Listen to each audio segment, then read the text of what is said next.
Hello, I'm Scott Douglas with MarineMax of Wrightsville Beach, and today we're on the incredible Boston Whaler 210 Montauk. This boat has the new Abaco blue color, which is really gorgeous. Notice aft you have two jump seats on either side, fold up to get out of your way.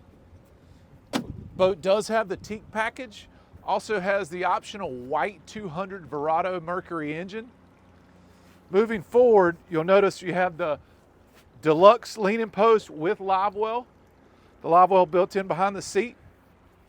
Have the big Simrad screen, JL audio, trim tabs. Notice your nice teak step here at the helm.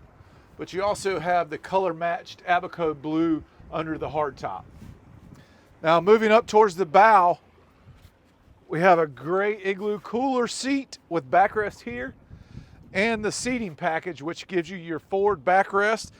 All of this is removable and foldable, so you can put it in the head compartment, and you can also pop these backrests off, and you've got 4 rod holders up front.